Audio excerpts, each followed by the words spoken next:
Seriously.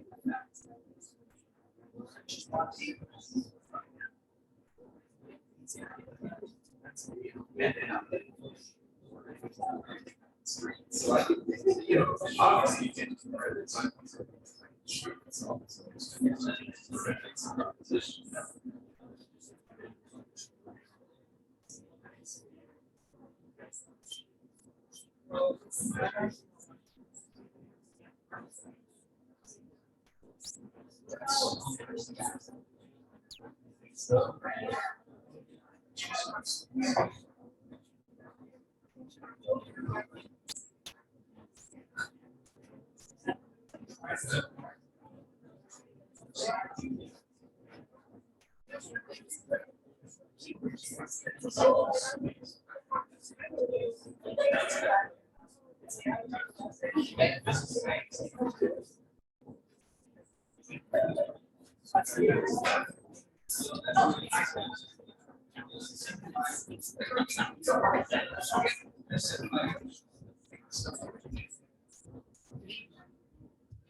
Station volumes okay. Too loud, too quiet.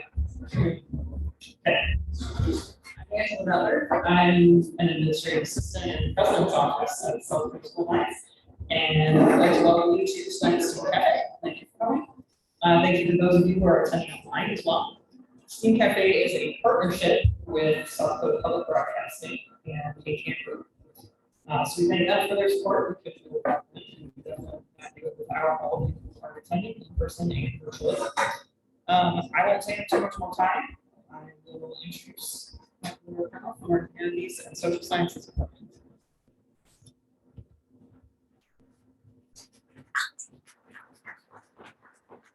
Yeah, thank you everyone for coming. Can you hear me okay? If I stand this far from a mic?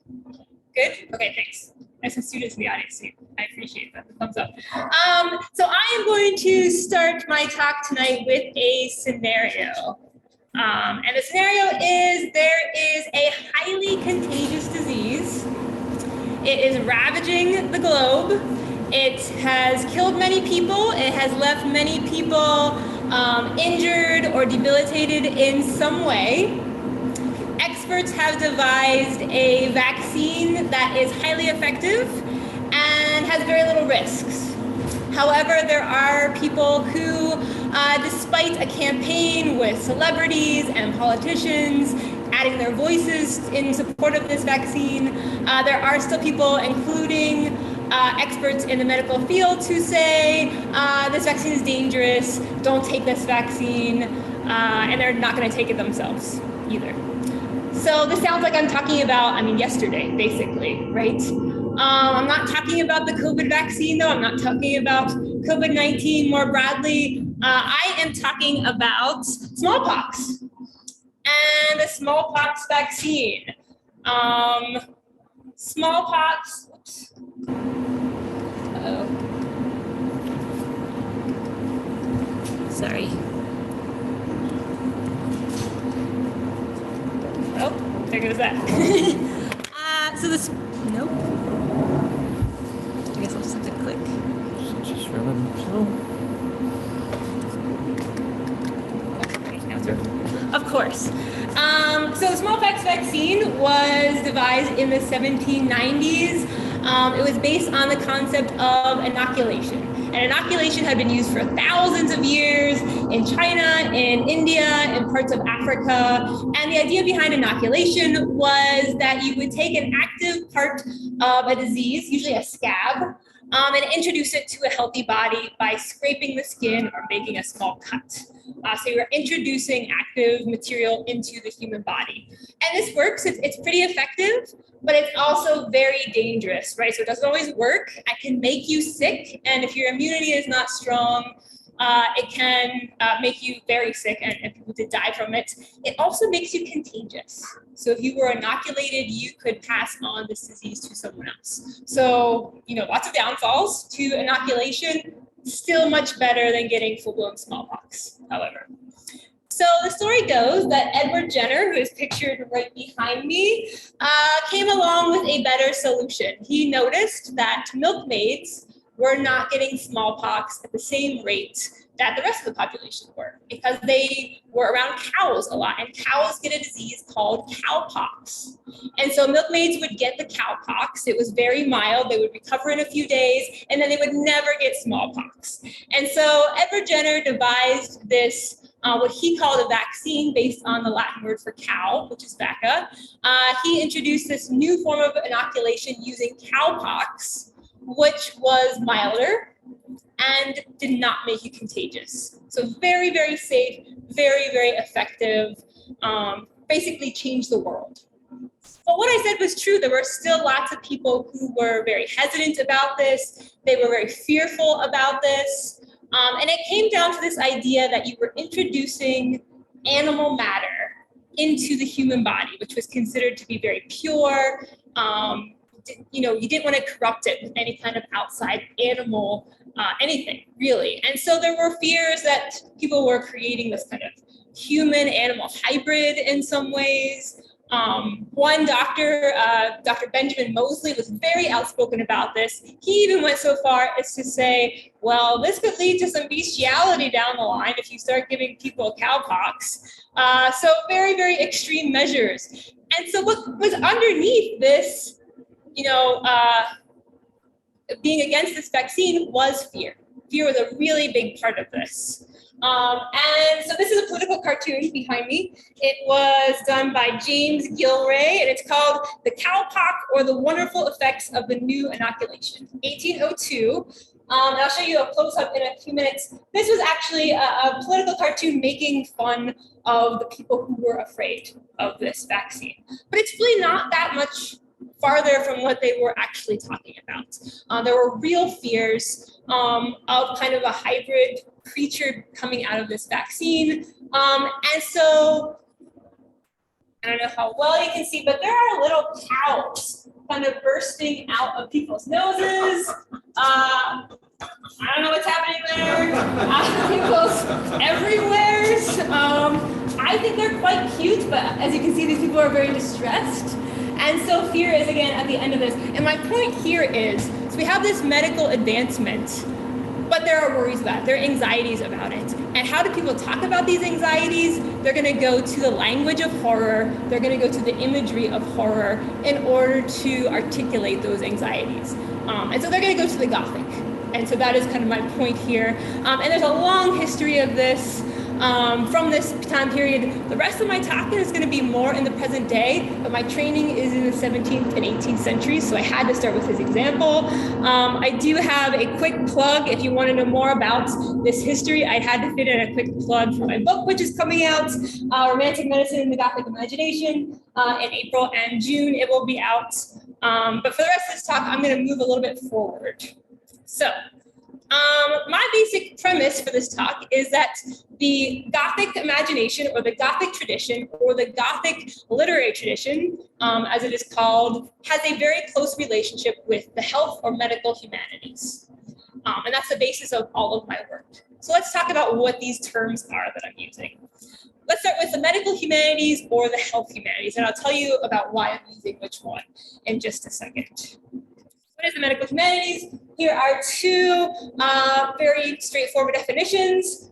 It's an academic field devoted to educating medical practitioners to more ethically, accurately, and humanely treat patients through humanities training, and to provide therapeutic outlets for patients to process and express their own medical experiences and to make those experiences accessible. So two main goals. And this is just a quote from a handbook to the medical humanities. We define medical humanities as the inter and multidisciplinary field that explores contexts, experiences, and critical and conceptual issues in medicine and healthcare while supporting professional identity formation. So what does any of that mean? So to me, this means a couple of different things. First of all, let's start with the humanities. The humanities is a way to express and access the human experience.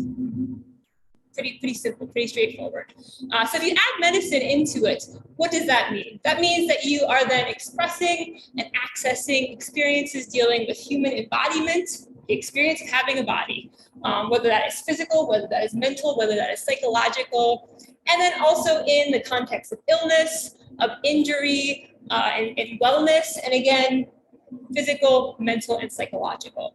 So it's kind of just a smaller aspect of the humanities. And so the way that I think of the medical humanities and what it does help us to access those experiences. Medical experiences, health experiences are notoriously difficult to express. Think about the different words that we have for pain. We have very few words to describe pain. It hurts.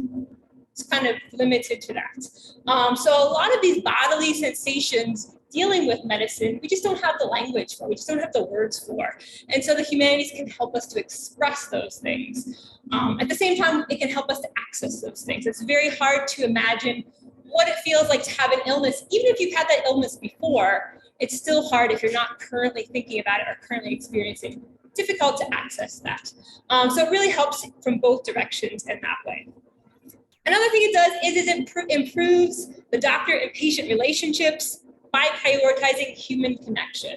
And this is again from both sides. So it's helping us to remember that a patient is not just numbers on a chart. A patient is a human with a larger context, a larger life outside of that operating room or waiting room or exam room. And those outside experiences impact their health in that exam. So patients are human, we need to remember that, but we also need to remember that doctors and other staff are human. So we put them through a grueling process to become doctors. The medical humanities wonders, do we need to do that? What kinds of things are impacting those doctors and those staff members? What kinds of decisions are they having to make and how are those decisions made? So it's reminding us that both sides of that are human. It's not just a transaction, right? It's a relationship based in a medical space. It also is helping to maintain connections between medicine and the public and society. We have seen huge problems with this in the last couple of years. We've seen a huge breakdown in trust relationships, in communication relationships, in public health, and the way that it is described lately. So the medical humanities can help us think about that, can help those who are involved in that think about that. How does medicine convey what it's doing to the public that it then relies on? So medical humanities helps with that. And then the last thing I'll mention is something that I kind of add, it's not included in most definitions, but I see the medical humanities as very useful as an experimental space, as a speculative space. So we're thinking about some kind of treatment, we're thinking about some kind of procedure. what happens if we experiment with it in a piece of fiction? What happens if we experiment with it in a piece of art?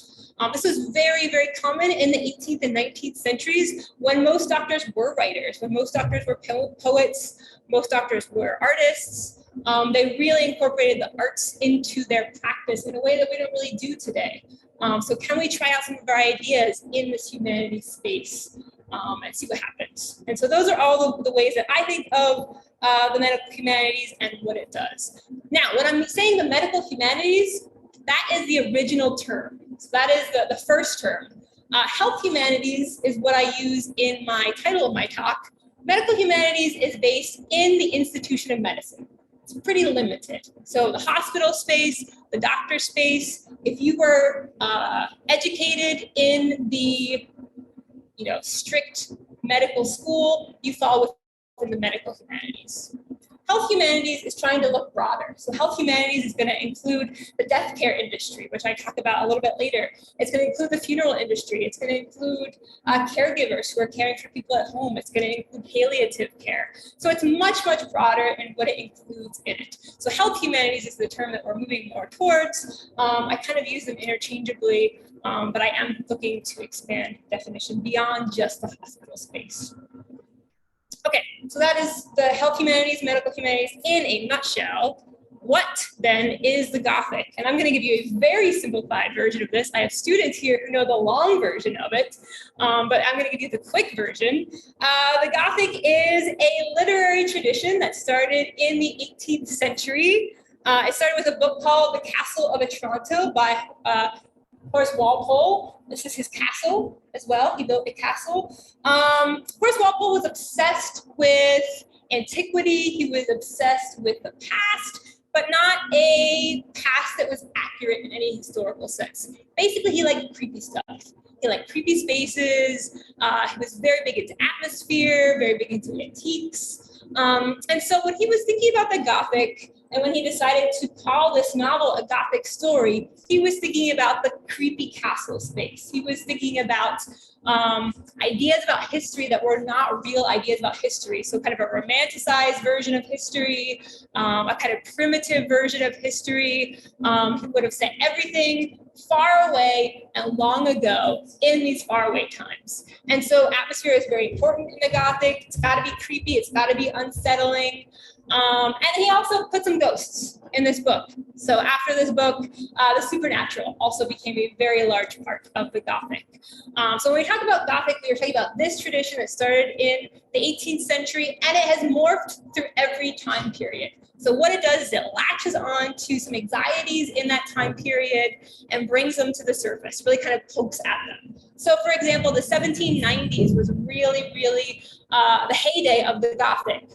Lots of books included big mob scenes, big mob rule scenes. Lots of violent things happened with big groups of people because it was during the French Revolution. So people were worried about mobs. They were worried about big groups of people. And so that is just an example of one of the anxieties it takes, and it kind of brings it into the literature. So today, when we think about the Gothic, we're thinking about those creepy spaces, of course, but we're also thinking about the concept of the uncanny. And the uncanny is the idea that something is both familiar and strange at the same time. There's something slightly off about it. You're not quite sure what it is. Very useful for thinking about medicine, because when people are ill, they're kind of both familiar and strange, and it kind of causes some uncertainty. So the uncanny is really important. Interest in excess and transgression. The body horror that we saw with the cows, that's pretty Gothic, and we brought that into the contemporary version of the Gothic. So that's very important. An awareness of trauma and psychological horror. So you might have real ghosts. You might also have ghosts that are part of your imagination, internal ghosts. Trauma and all these things are a big part of this.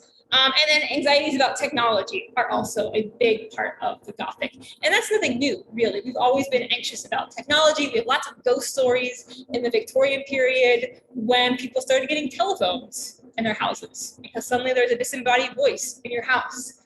So lots of ghost stories popped up around that time period. So technology has always been something that has kind of spurred on the Gothic, just in different forms. So the reason I'm kind of giving you a bunch of qualities of the Gothic rather than a strict definition is it is very difficult to define because it morphs in every time period.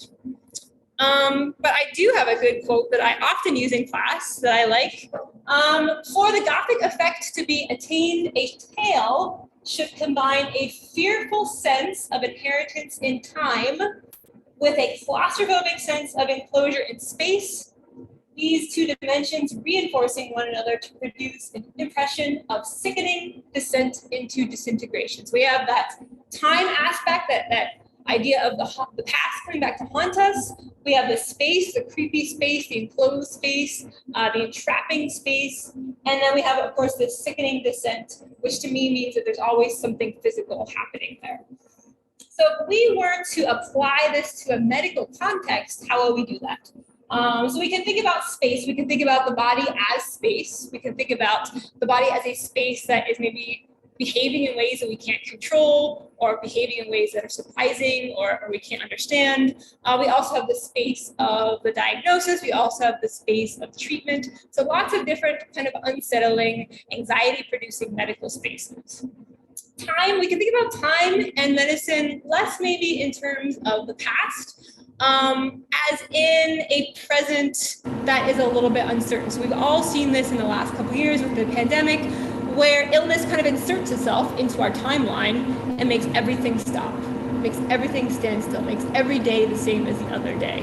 And so when we're thinking about medicine, time gets really kind of confusing, and maybe past, present, and future are no longer even distinctions that are happening when we apply the Gothic to it. So it's about playing with these things in a way that is really anxiety-producing, really unsettling.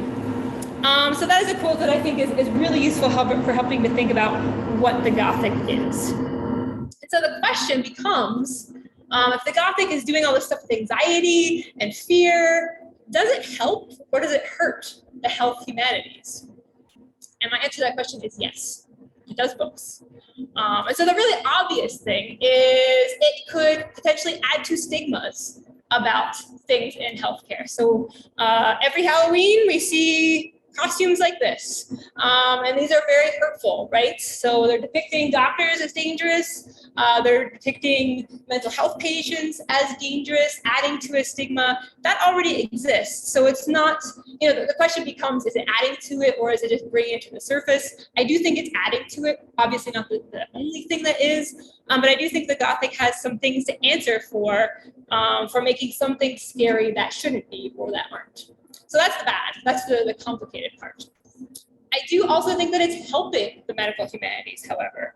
And here is another quote I want to draw to your attention. So this is by Sarah Wasson, who is a Gothic scholar and a medical humanities scholar. She says, representations of intense distress are often seen as unhelpful by healthcare practitioners, medical humanities scholars, and disability studies scholars.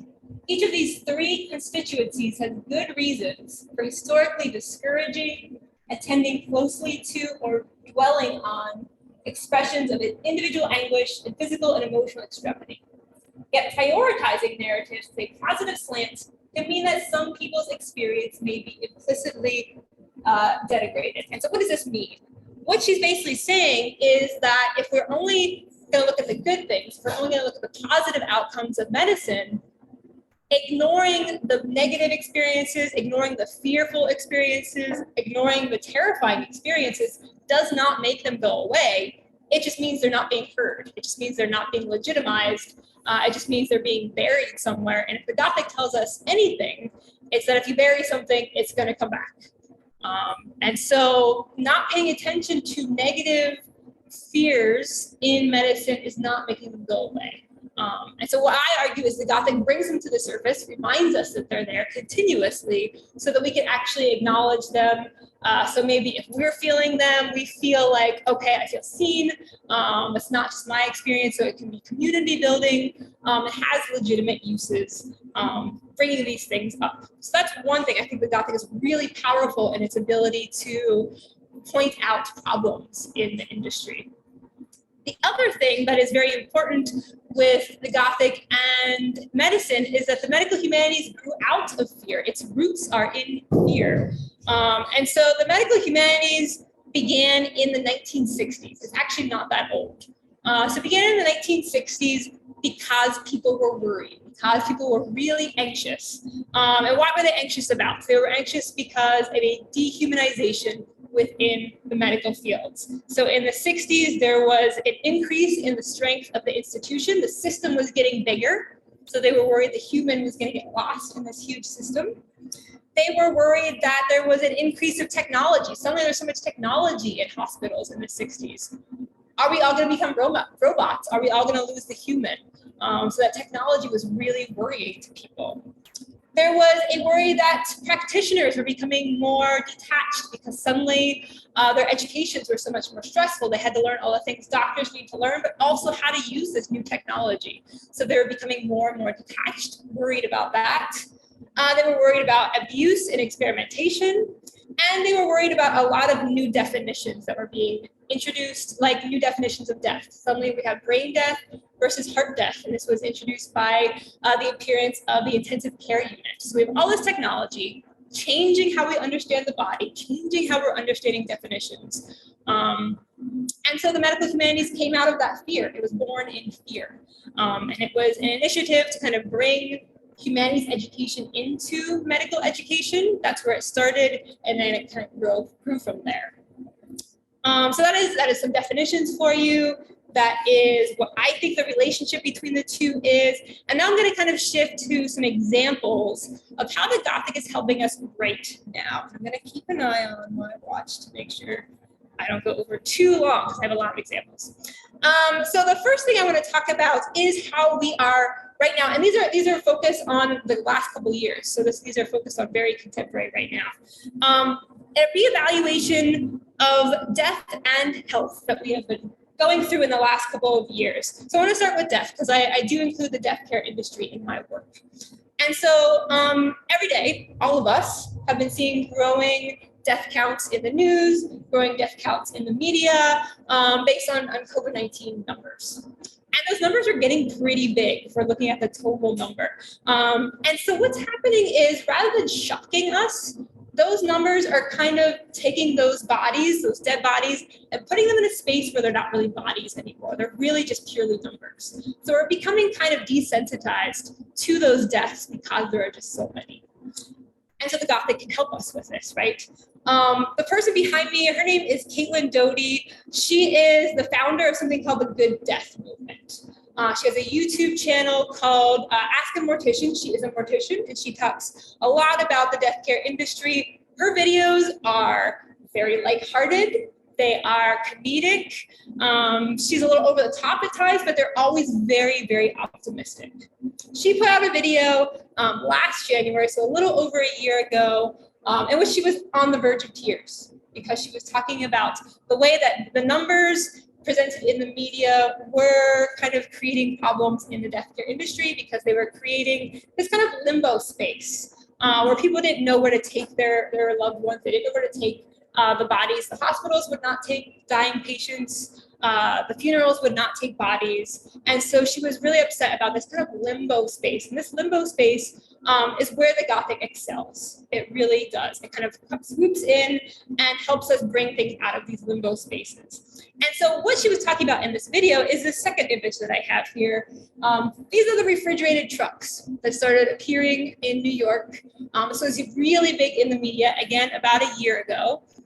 People were worried about these. People were scared by these. The refrigerated trucks that appeared outside of morgues in New York City. This is totally normal, by the way. This is part of the plan for what happens in a crisis. It's not some weird thing that happened. But people thought it was weird. And so they read about it in the media, and they're going to talk about it because it's creepy, because it's icky, because they can envision trucks full of body bags. It's something they can visualize. It is very, very Gothic. And so what makes this important is that the Gothic then gives us a way to talk about that. It gives us a way to visualize that, gives us a context for how to talk about these really difficult topics. And so bringing the Gothic into that is really helpful in kind of bringing those bodies back, because if the Gothic is going to do anything, it is not going to leave a body unburied. So it is really helpful in that. And so the other examples I'm going to bring in very quickly and then leave it open for questions are a few other topics within illness that we've seen in the last couple of years that the Gothic is really helpful with. And I'm going to do this through the lens of film. So I'm going to be mentioning some films. So in addition to the death care industry, the Gothic is also really present when it talks about contagion. And this is a film called It Comes at Night, 2017 film, so pre-pandemic, but it's really useful in thinking about the pandemic and speaking about the pandemic. The basic premise of the movie is there is an illness, there is a disease, it is going to kill you, but we don't know how it's spread, we don't know how it's gotten, we know nothing about it. The film follows one family isolated in their house, and they are extra careful. But then they find this other family, and they decide to kind of combine resources. Everyone is healthy at this point. Now, where the Gothic comes in is in the contagion narrative, we all become afraid of each other. We see this really hyper visualized in zombie narratives, right? Zombie narratives or contagion narratives. A zombie will bite you, you'll become a zombie. However, the direction that we're heading in with movies like this is we don't need the zombies anymore. We don't need the monsters anymore, because we're beginning to see that there's enough fear and anxiety in the illness itself that we don't need to then apply those extra supernatural aspects. So this is a really important film, probably us to think about things. The biggest jump scare in this movie is someone yelling, "There's somebody in the house." That shouldn't be a jump scare, right? That shouldn't be that scary. And they're not yelling it because there's an axe murderer coming to get them. You know, this is not Halloween. This is not any of those slasher films. They're not yelling it because someone's going to come and kidnap you or take something. They are yelling that somebody's in the house because that if someone's in the house, that means that sickness could be in the house. So they're conflating kind of the monster with this medical condition. Very, very interesting. So the Gothic has a lot to say about contagion. The next thing that the Gothic has something to say about is isolation. We have seen this a lot in the last couple years. Host is a movie that was made in 2020. It is a pure pandemic movie. So all the actors were in their own spaces. They were never in the same room together. And so the premise of this film is they are going to have a seance over Zoom. And the thing with Zoom is, so we've all been isolated at some point during the pandemic. And we've all been kind of desperately seeking for some kind of connection with each other. And we try these technologies, hoping they're going to work, but we don't actually expect them to work, right? Like how many times have we said, oh, I took a class via Zoom, oh, I went to a lecture on Zoom, I attended this thing on Zoom, and it's just not the same. So there's something about it that's not the same. So even though we're really striving for this connection, we don't expect it to work. And that's really important in this film because it does work. And they do manage to kind of raise this demon, doing this seance together. But the very Gothic thing about this is not only does the connection work, but it is unreliable and it is not within their control. So they bring up this demon and then attacks them individually in their spaces. So at the end of the day, they're all still alone, unable to help each other. So the Gothic will always kind of remind us that we don't have control of things. And Zoom also constantly reminds us that we don't have control of things, I guess. So very good at dealing with isolation and bringing in that media, that technology piece that we've all been dealing with. And then the last thing that I want to talk about is caregiver trauma. And so this is a film, St. Maud, 2019, again, pre-pandemic, but it says a lot about some of the things we've been experiencing lately. The premise is, so Maud is here. She is a nurse, and she had a very traumatic experience in a hospital. The hospital was overrun. There wasn't enough PPE. There wasn't enough anything. There wasn't enough support. She has a very traumatic experience with a patient. And so she leaves the hospital for home care. And so she's doing palliative care with terminal patients. And the whole film, she's really kind of striving for that connection, striving to feel like a nurse again, striving to kind of get her purpose back again. And we see over and over again the sense of trauma coming back to haunt her. This is very, eerie compared to what we're seeing today. Last year, The Lancet reported that 49% of healthcare workers had suffered burnout, 49%. And I would guess that's an underestimate because I'm guessing that's self-reported. So the burnout in the healthcare industry is very, very evident in this film. The Gothic is very good at showing us what trauma feels like because it dips into that haunting aspect, it dips into a supernatural aspect. There's a great quote by a scholar named Helen Stanton Chappell, who says that dying patients almost always occupy a devalued social position compared to non-dying patients. To move a patient beyond the reach of these standards to label the patient as officially dying is an act of delegitimization.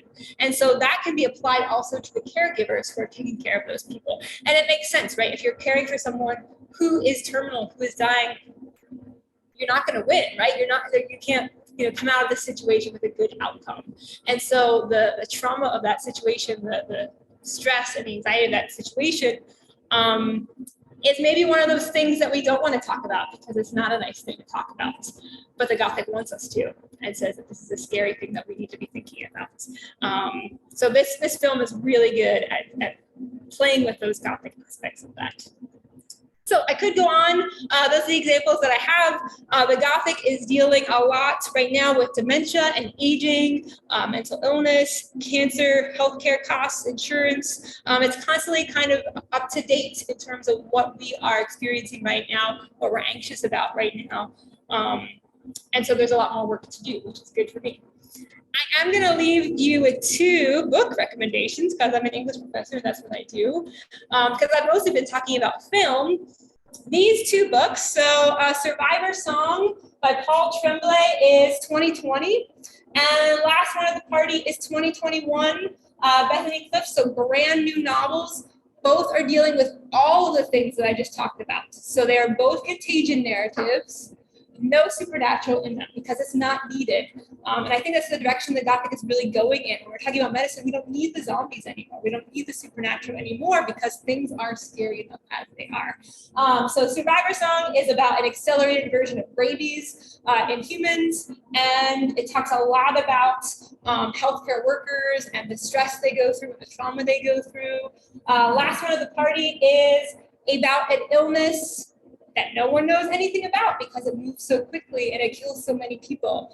This novel is really interesting because it directly references COVID-19 and compares what's happening in the novel to COVID-19. So brand new, really interesting in how it's envisioning what happens next after what we're doing right now. So both really good books that deal with all the things that I'm talking about. So I'm gonna leave it at that. Here are some references.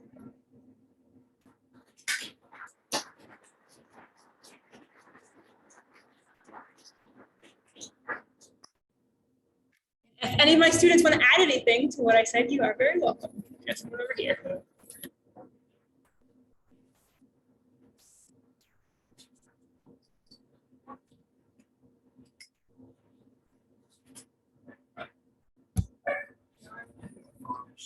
Yeah. So like at movies, like this one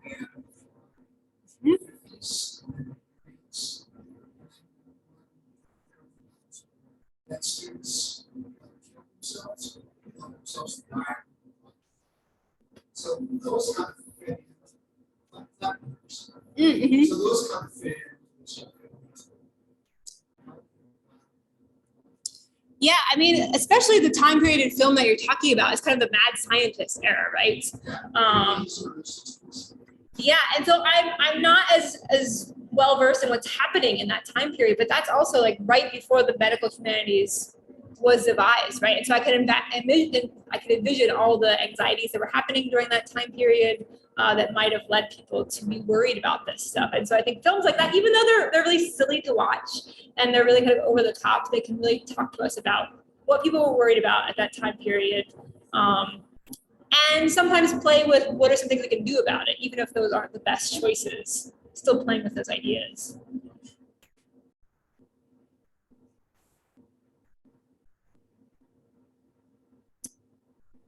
Any questions? Yeah. I've seen it, but it's been a while. Yeah. That also brings in realities of the past. That was such a good- it's scary, but reality of like see it at the end.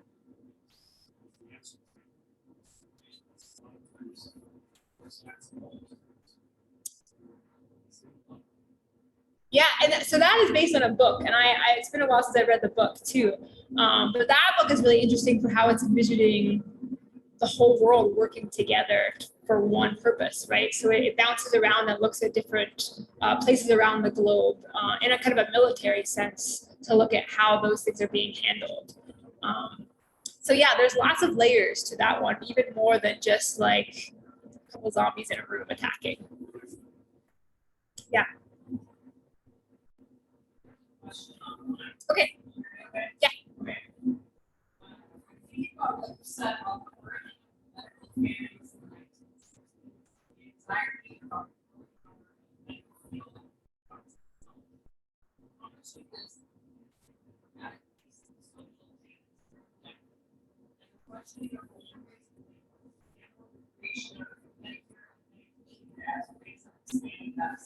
Yeah, I'm sure all of those things are a huge part of that. I don't know a whole lot of the history of the 1960s. Again, I'm an 18th and 19th century person, so I could talk to you about the 1760s. But yeah, I mean, a lot of those changes are really scary to people, absolutely. And the impact of things like the ICU was huge in that time period. The idea that we could hook someone up to a machine and keep them living after they're supposed to be dead was really, really upsetting to us. In fact, a lot of people think that idea is what influenced George Romero to do Night of the Living Dead. Because how do you kill a zombie? Shoot him in the head, right? So we have brain death versus heart death. And so there's a lot of stuff happening in those definitions of what is human, what should be human, how do we deal with this humanity, this life and death situation, and then the horror coming out of that time period.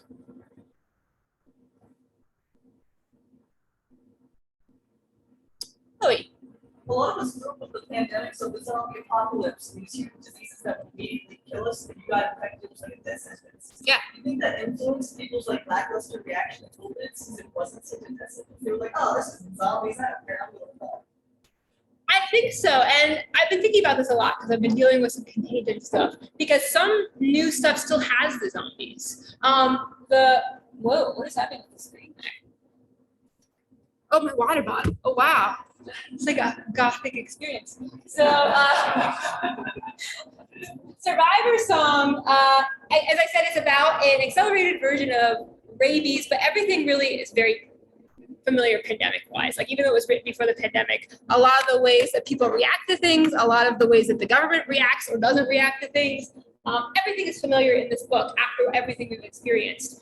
However, people continually call the people who are infected zombies because it's almost like they need a frame of reference. In order to be afraid of something, in order to take it seriously, they almost need to take it to extremes. That's how I see it. And so I think there's something happening with either the continued use of the zombie or other monsters of some kind, or the abandonment of it if we no longer need it. So it's interesting. I don't know. Do you have thoughts about it? More or less than they would. Yeah. Do you think it's more or less? I want to see a zombie apocalypse. You want to? I don't want to.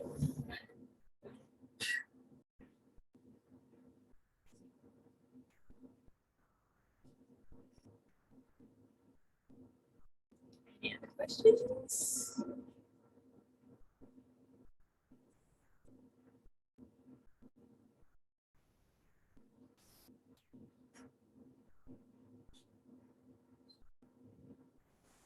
Frank.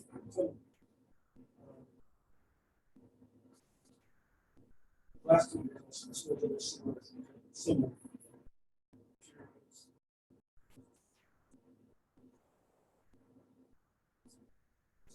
Desires, hence, ways to push them back. Reasons, this was. Yeah. The Gothic wants us to pay attention.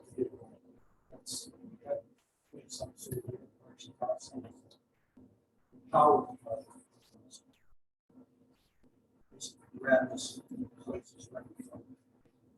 Yeah, I think that's what it is. I think it wants us, even if that is terrifying to us, it wants us to kind of face reality, which is a weird thing to say when you're talking about monsters and zombies and stuff, but it wants us to kind of face maybe not the thing that fear is being manifested through, but the fear itself.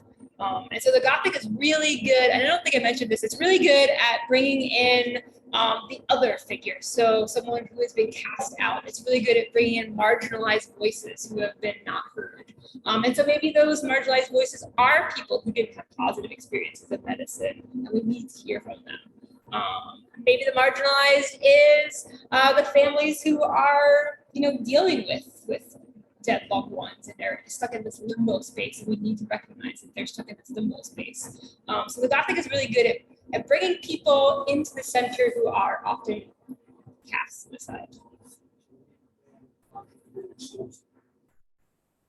We need more Gothic all around. Yes, yes. Any other questions, comments?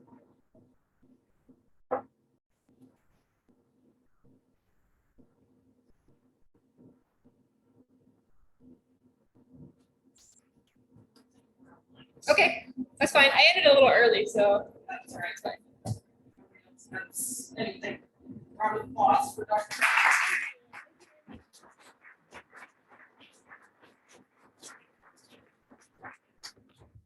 So thank you for coming. We do this every third Tuesday, and it's a different topic every month, so make sure to come back next month on third Tuesday. My calendar before I set up here, so I can tell you what day that is in April. I think it's the 15th, but I'm wrong about that. And I believe that next month's speaker is she'll that was working on for too. Check your email, check the website. We always update them on the website. Check Facebook, we update on Facebook too. But again, thank you for attending. Those of you who are in person and those who are